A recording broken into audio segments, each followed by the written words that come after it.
Standard of California, on behalf of independent Chevron gas stations and standard stations throughout the West, invites you to Let George Do It. Murder, It's a Gift. Another adventure of George Valentine. Personal notice. Danger's my stock and trade. If you're ready to throw in the sponge without giving the deal another whirl, you got a job for me, George Valentine. Write full details.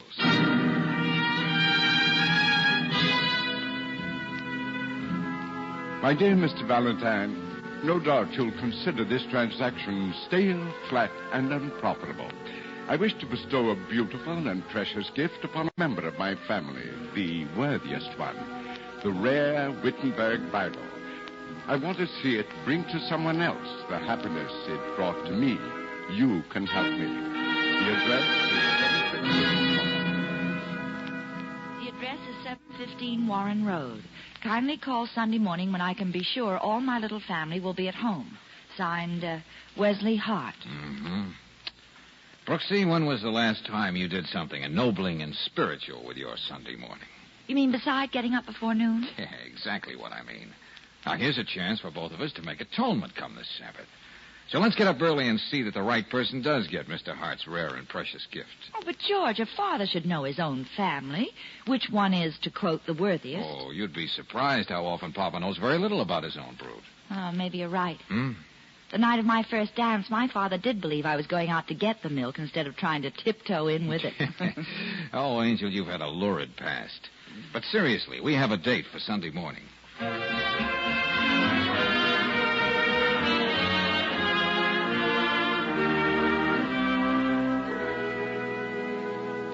Mr. Valentine, most people like to leave what they consider their fortune in a will, to be used only after they die. That's the usual routine, Mr. Hart, yeah. Well, I'm going to be different. Here, sit down, Miss Brooks. Sit down. Oh, thank you. Just how are you going to be different, Mr. Hart? I'm going to give someone my only treasured possession while I'm still alive, so I can see him enjoy it. Oh, that's a pretty fine notion. I believe you're a better citizen on Earth if you don't wait for your citizenship in heaven. Again, a happy notion, but... About this valuable Wittenberg Bible of yours, doesn't your family know it's going to be left to them? Not to which one, and not that I'm going to leave it to him right now. Oh. That's why I wrote to you, Mr. Valentine. I want you to investigate each one of them, look into their pasts. What's that? Well, now, surely in your own family you ought to know enough about... Early again this morning. I need some black coffee, Pops, and fast. What's the matter, son? You seem nervous. I wonder why. I can always run 50 balls in a game of straight pool, but last night my hands were shaking. And just when it would have really paid off. Now, Sam, you shouldn't take your recreation so seriously. It's only a game of billiards. Only a game of... Oh, sure, yeah. Sam, these are two friends of mine. They'll probably be staying here with us. Oh, but Sam, really... Well, that's swell, Pops. If you can't get any food here before 10 o'clock, I'd better go in the kitchen and see if I can't make Edie give me some coffee. Yeah, you'd better do that, fella. If you expect to maneuver any ham and eggs to your mouth. What's that, mister? Just an observation. Oh. Remarks like that leave me cold so early in the morning. Where are you rushing off, Sam? You're your usual self, aren't you? Oh, that's called a wonderful girl. You couldn't ask for a finer daughter. You came in even later than I did. Who was it? Did you make the grade? As a matter of fact, well, at least I have you three for an audience. Oh, Cora, these are two friends of mine. They'll probably be staying here with us. Hello, Well, I Cora. don't...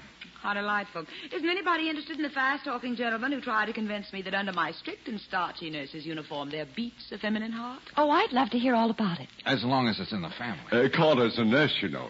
She spends all her life trying to take care of people. Thank you, Pops.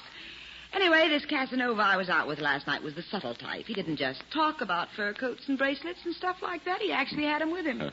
He was so amazed I don't play that way, Pops. Good girl, Cora. See you at breakfast. Well, it's quite a family you've got here, Mr. Hart. Yes, aren't they? Breakfast is ready, Mr. Hart. Oh, Miss Purdy, these are the two friends I told you about. Let's not go through that again, Brooks. Well, there's room for them at the table. Now let's not waste any more time. Oh, of course. I know when you run a boarding house, everything must be on a schedule. Boarding house? You know, I don't consider it that, Mr. Hart. You and the others are just paying guests. A proud woman, Miss Purdy. I always think of her as my sister, another member of my family, taking care of me when I'm not well, bringing me hot tea and... Hey, just a minute, Pops. Yes? A wayward thought just occurred to me. If Miss Purdy, who runs this boarding house, is your sister, perhaps those other two characters are unrelated to you in the same way. Oh, did you think we were related by blood ties? Well, Now, I wonder where we could have picked up that wild notion. I see what you mean, Miss Brooks. Oh, I'm not really related to any one of these people, but living with them for these last 3 years, sharing their hopes and frustrations, I've begun to think of them as my own flesh and blood. Oh, that's just fine. Perhaps that is hard to understand, young man, but when you're alone in the world and as old as I am, you sort of need that sense of belonging, of having a family. Oh, yes, of course, we understand. Yes, I guess we do. But look, Mr. Hart, if there is no family, maybe there's also no Wittenberg Bible. So maybe we ought to call this a Sunday morning excursion. Oh, no, I had the Bible. It's worth more than $20,000. I just had it appraised last week. Well, there aren't any more members of the family, are there, Mr. Hart? No, just these three. But, Mr. Valentine, you will do this for an old man, won't you? Well, Miss Purdy has 2 vacant rooms. You and Miss Brooks can stay on as boarders. Of course, I'll take care of that. Mr. Hart, please. Breakfast is served. All right, Pops, let's go in. I don't like to go to work on an empty stomach. I've been watching you the last few days, Mr. Valentine. Yeah, I know, Cora. I wouldn't be a man if I weren't aware of it. You look too rugged to be naive. You make things easy for yourself. All you have to do is ask me. Well, let's clamp down on the double talk. What's on your mind? Everybody in this house knows why you and that girl are here. All right, suppose you tell me. Pop's hired you to find out which one of us three should get the Bible after he dies. Uh-huh. Yeah, that's the general idea. But I didn't think we discussed it over a public address system. Oh, things get around. Well, haven't you ever lived in a rooming house? Anyway, here's a hint. Uh-huh.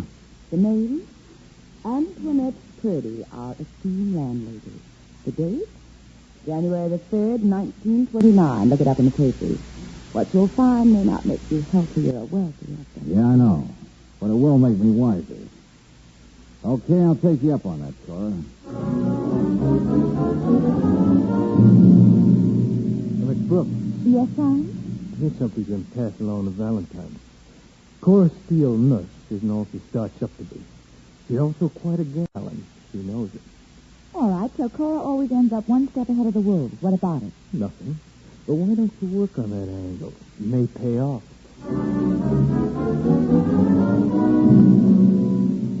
Mr. Valentine, one can't run a guest house without getting to know a great deal about one's guests. Yeah, I know what you mean, Miss Purdy. In your business and mine, it only makes good sense to keep your eyes and ears open. You never heard it from me, Mr. Valentine, but there's a parole officer downtown by the name of John Higgins. Why don't you talk to him about Sam Keith?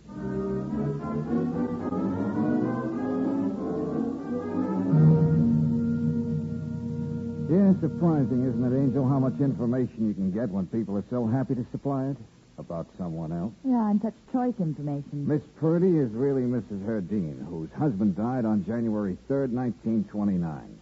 The verdict of accidental poisoning was never completely satisfactory to anybody. And Mrs. Herdine was not only acquitted, but inherited this rooming house, among other things. And our friend Sam Keith was involved in a small-time robbery when he was only 18. Spent 3 years in jail for it. Which may account for the young man's bitterness. And Cora, the only blank mark against her is having too many boyfriends. Well, as far as I know, no state in the Union has declared being human a crime. Well, we may as well tell Pops what we found out and let him decide what he wants to do. Good. Confidentially, darling, I've been thinking yearningly of my little apartment. Guess I just wasn't made for a rooming house. Uh-huh. In fact, I often think I really belong in a suburban cottage with a white picket fence running all around it. Not to mention children doing the same thing. Well, with everything running around like that, it doesn't look like there's going to be any room for me. Oh, you're just reeking with sentiment today, aren't you? Look, Valentine, I want to talk to you. Sure, Sam, I'm always available. You don't mind if I try to kill you, do you? Well, I might protest slightly. Well, that's what I'm going to do if you tell Pops anything about me. Oh, now, take it easy, kid. Sam, don't be a It's fool. okay, Brooksy, stay where you are. No, you've been looking me up, Valentine, and I don't like it. If it's not the parole officer, it's you or somebody else. Well, I don't have to live that way, hunted like an animal, just because I made a mistake. Nobody's hunting you, Sam. Slow down, will you? Don't tell me what to do. I'm telling you. George, don't. He doesn't know what he's doing. Sorry, this is self-defense, Brooksy. Oh. All right. Come on, kid. Let me help you up. Put your hands off me. I don't want to do that. You better put something on that chin. Don't pamper me, Bud. I know how to take care of myself. You better learn to do that, too, the next time. Well, things happen in this rooming house, don't they? Yeah, Brooksy. Hey, let's get through with the benevolent Mr. Hart before Miss Purdy decides to slip us a poisonous Mickey Finn so she can keep her secret.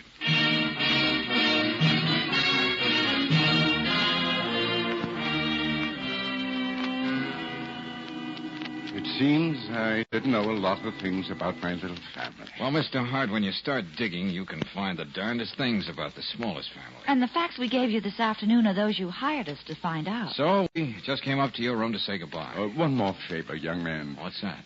I got the Bible out of the safe deposit box. Here it is. Yeah? I made up my mind who gets it. I wrote the name on the flyleaf. Well, I'll be honest enough to admit I'm curious. I'm more than curious, Mr. Hart.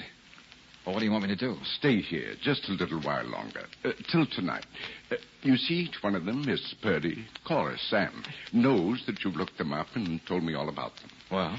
Well, what they don't know is that the lucky one doesn't have to wait till I'm dead. I'm going to present the Bible tonight at dinner. Okay, we'll stick around, Olan. Thank you. Here, Mr. Valentine, take this Bible, but promise me you won't open it till dinner tonight. If that's the way you want it. I'm going to shave, change my clothes, take a bath. I want to look my best for this very important day in my life.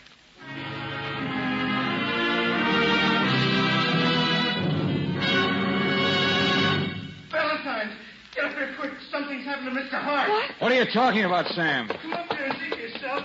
He's dead. Dead? But how could he be? We just left him a little while ago. He's there in the bathtub, Valentine. Look at him. Lying there like that. Yeah, stay out here in the hall, Brooksy. Yes, George. I came in here to shave. I didn't know Pops was here. Then I saw him. Yeah, he's dead, brother. All right, dead. The one thing you don't want to be from the day you're born. But there's no sign of a struggle. And just 6 inches of water in the tub. Well, a good and pious man decides to leave his one valuable possession, a rare Wittenberg Bible, to the person most worthy of it. Furthermore, he wants to leave this legacy while he's still alive, so he can share in the happiness of the one who receives it. That's the plan, but this good and pious man is found dead. Which leads to all kinds of questions which annoy you no end if you're anything like George Valentine. You see, you're not too sure you're getting the right answer. Valentine, there's only one answer. The one the medical examiner gave us. Well, now, look, I don't want to be a character, Lieutenant, but suppose I don't go along with that conclusion. Well, then, Pally Chum, you can just go and... Please, Lieutenant, don't be too specific in your direction. Huh? Well, I'll just leave what I mean to your imagination. Now, I have every respect for the medical examiner, and I can't tell you just why I'm being stubborn. But I think Wesley Hart was murdered. Well, now at least everything is out in the open. Valentine, maybe the good doctor used words that are too big for you. Suppose I break them down. Yeah, do that for me, will you?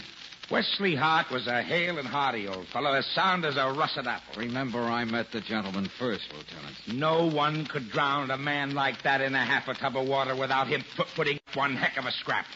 Why, you'd have to hold his head under for quite some time, you know. George, just on general principles, I'd like to be on your side. But there were no signs of a struggle at all. No water on the floor, no scratches, no bruises. Yeah, I know. It's just like the doc says. The old boy either fainted or he had a heart attack when he sat down in the tub. All this excitement about him giving away that Bible at dinner tonight. But still, the timing was so pat, Riley. That's what keeps bothering me. Well, you'll live through it. Now, let me have that Bible. We'll find out whose name's on the fly leaf. Give it to him and call this case closed. Would you still do that if I proved this was murder? Ah, for Pete's sake. There he goes again, Miss Brooks. Well, don't look at me. I've always told you he was stubborn. Oh, may I come in, Lieutenant? Sure, Miss Purdy. The sergeant outside said you might be here some time, so I took the liberty of making some coffee. Oh, well, thank us. Fine. Glad somebody feels fine. I feel lower than anything you can name. I was merely using a figure of speech, Miss Steele. Here you are, Lieutenant.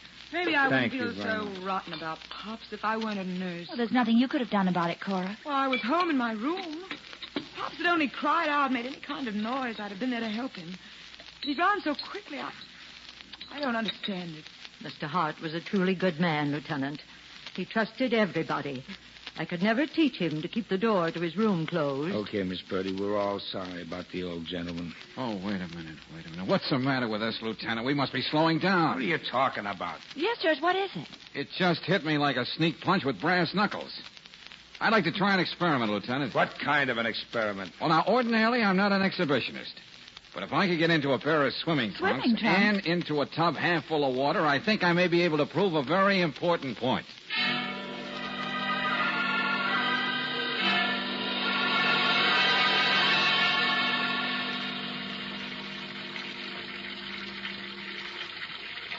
Okay, that does it. I think that's the about amount of water Hart drowned in. I should say so. Oh, you better hurry up, George, or you'll catch cold. Sam's swimming trunks are a little snug on me. Don't we No. get to see this remarkable experiment, Lieutenant? You people stay out there in the hall. We've got a full house as it is. Okay, Johnny Weissmuller. Let's see what's on your mind. The same old thing, Lieutenant. Murder. All right. Come on, let's see you drown yourself. Well, I gotta have some help, Lieutenant. Glad to oblige. Name your person. I think I could use Sam. Oh, Mr. Keith, will you come in here, please? What do you want with me? What's this supposed to prove? You don't mind cooperating with the law, do you, Sam? No, but I don't like being framed either. Mustn't be so suspicious, friend. I just want you to do a little job. Yeah? Yeah. Now, lean over the tub. That's right. I'll lie down like this. And when I give you the signal, pull my feet up suddenly with a jerk. Keep them up. This is a screwy... Do as you're told. Okay, now. Well, you can come out from under the water now, darling. Hey, what is this? Valentine, put his feet down, you fool. Sure, I did just... He's out like a George! knife. Here, come on, give me a hand. Give me a hand. Get him out of this tub. Hey, nurse, get in here and hurry up.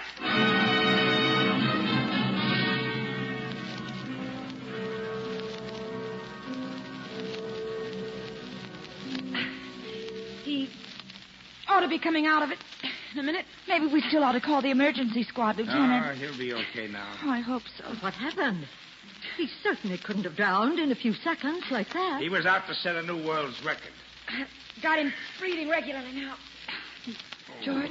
You heard him. He told me to do it. It was Valentine's own idea. And you sure went at it with the right goodwill, Sam. Are you all right, George?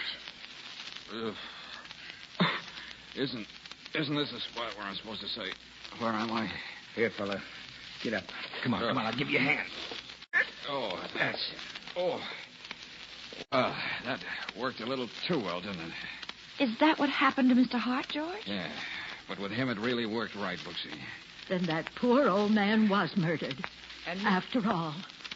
Mr. Valentine means one of us did it, Miss Purdy. How well you read my mind, Cora. It's just like putting a finger on me because I got in trouble once. Ah, quiet, all of you. Listen to me. This was murder, all right. And Valentine, while Miss Steele was working on you, I called up the medical examiner. And? Under the hair on the back of Mr. Hart's head, there's a slight bruise. They couldn't see it at first. You've got an exact duplicate, Valentine, when you hit your head on the bottom of the tub. Okay, I'll take your word for it, Lieutenant. But that's not what knocked me out. What do you mean, George? It was the water suddenly rushing up my nostrils that knocked me out. Better than any left hook. Well, And if Sam continued to hold my feet up in the air a while longer, I would have drowned without making a sound. And without a struggle. Yeah. And the three of you were all home when the old man was taking his bath. Yes, Lieutenant Riley, but And, Miss Purdy, you yourself mentioned his cute little habit of not locking doors behind him. You all would have known that. Lieutenant, I'd like a word with you alone. Okay. Sergeant? Yes, Lieutenant. Take these good people downstairs and keep them amused. I'll be right there. All right, come along now. Now, before we do anything else, Valentine, let's go and take a good look at that Bible. The person whose name is on that flyleaf certainly has a motive. Yeah, that's just what I wanted to talk to you about. Lieutenant, let's not look at it. Not until we're all seated around the dinner table. What? May I express my amazement, too? Well, that's the way the old fella had it planned. Why not carry out that last wish? You mean just out of sentiment? Half and half, Brooksy. Half sentiment, and half the satisfaction of seeing a murderer put his own neck in a noose.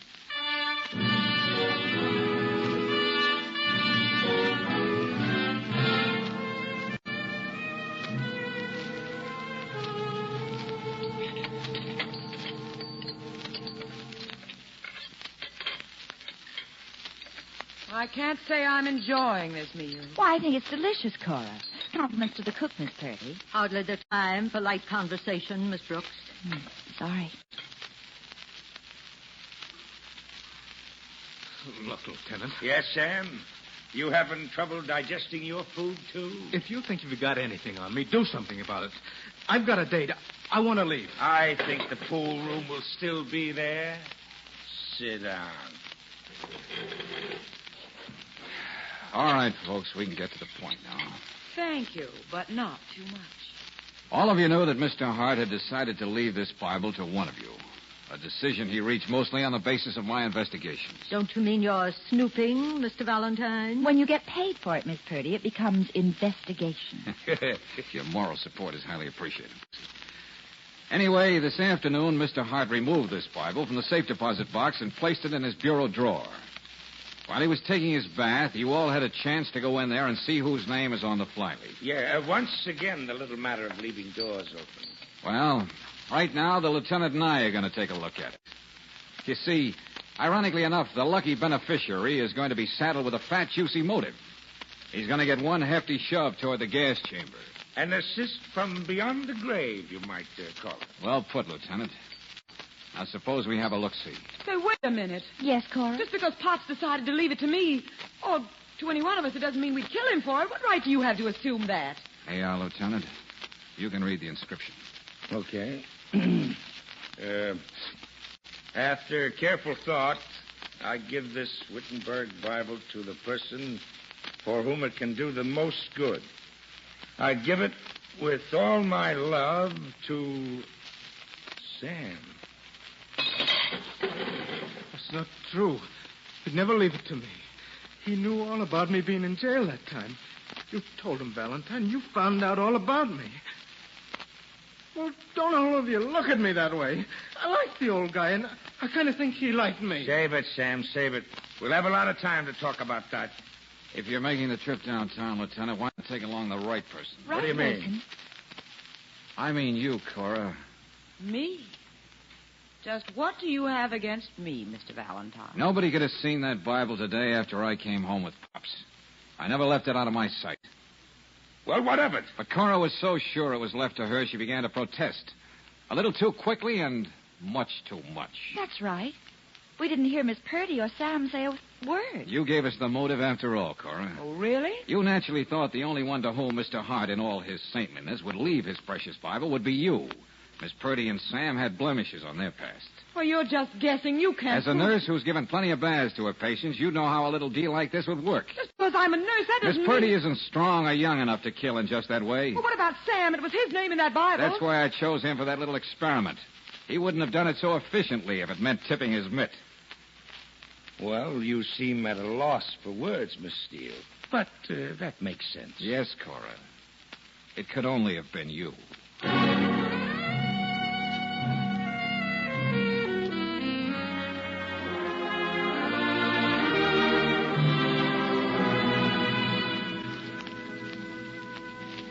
Hey, now, let me get this straight, Sam. This Wittenberg Bible is worth what most people would consider a small fortune. Just the same, Valentine, I'm not going to sell it. I'm just going to hang on to it.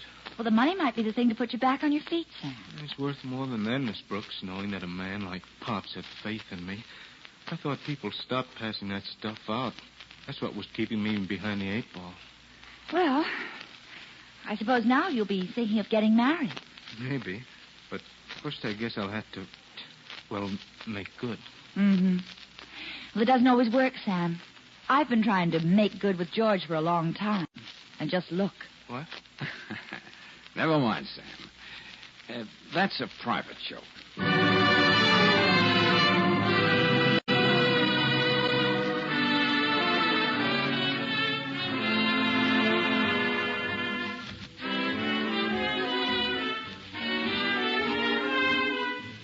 Tonight's adventure of George Valentine has been brought to you by Standard of California on behalf of independent Chevron gas stations and Standard stations throughout the West. Let George Do It stars Robert Bailey as George with Frances Robinson as Claire. Wally Mayer appears as Lieutenant Riley. Tonight's story was written by David Victor and Herbert Little, Jr. and directed by Don Clark. Also heard in the cast were Pedro de Cordova as Hart, Don Diamond as Sam, Betty Lou Gerson as Cora, and Ann O'Neill as Miss Purdy. The music is composed and conducted by Eddie Dunstetter. For announcer, John Heaston. Listen again next week, same time, same station, to Let George Do It.